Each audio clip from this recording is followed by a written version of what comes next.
যুক্তরাজ্যের ম্যানচেস্টারের একটি ইহুদি উপাসনালয়ে প্রাণঘাতী হামলার কয়েকদিন পর শনিবার রাতে দক্ষিণাঞ্চলের সাসেক্সের পিস হেভেনে দুজন মুখোশধারী মসজিদের দরজা ভাঙার চেষ্টা করে।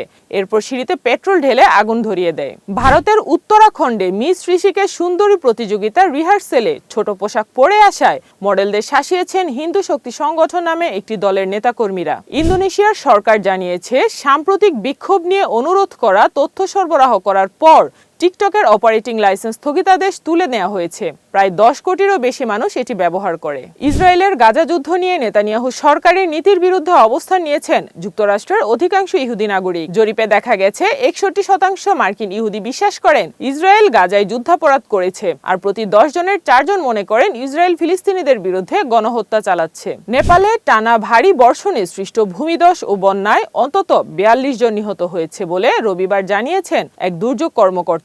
গাজা যুদ্ধ বন্ধে মার্কিন প্রেসিডেন্ট ডোনাল্ড ট্রাম্পের পরিকল্পনায় হামাসের সম্মতি জানানোকে স্বাগত জানিয়েছে মিশর, জর্ডান, সংযুক্ত আরব আমিরাত, কাতার, সৌদি আরব, ইন্দোনেশিয়া, পাকিস্তান ও তুরস্ক। হামাসের শীর্ষ আলোচক খালিল আল হাইয়া পূর্বে রেকর্ড করা এক ভিডিও বিবৃতির মাধ্যমে দোহা হামলা নিয়ে তার নীরবতা ভেঙেছেন। হামলায় 6 জন নিহত হলেও হামাসের শীর্ষ নেতারা বেঁচে গেছেন বলে ধারণা করা হচ্ছে। পাকিস্তানের প্রতিরক্ষা মন্ত্রী খাজা মোহাম্মদ আসিফ বলেন, আবার সংঘাতে জড়ালে ভারতের কবর তাদের যুদ্ধ বিমানের ধ্বংসাবশেষের নিচেই হবে। ইউরোপীয় ইউনিয়নে যোগদানের আলোচনায় স্থবিরতা ও গত বছরের নির্বাচনে কারচুপির অভিযোগকে কেন্দ্র করে জর্জিয়ার রাজধানী তিবলিসিতে ব্যাপক বিক্ষোভ ও সংঘর্ষের ঘটনা ঘটেছে। বিক্ষোভকারীরা শনিবার প্রেসিডেন্টের প্রাসাদে ঢোকার চেষ্টা করলে পুলিশের সঙ্গে তাদের সংঘর্ষ হয়। ইরান সমর্থিত সশস্ত্র গোষ্ঠী হতি ইয়েমেন থেকে নতুন করে একটি ব্যালিস্টিক ক্ষেপণাস্ত্র নিক্ষেপ করেছে। এ ঘটনার পর জেরুজালেম ও মধ্য ইসরায়েল সহ দক্ষিণ পশ্চিম তীরে সতর্কতা সাইরেন বাজানো হয়।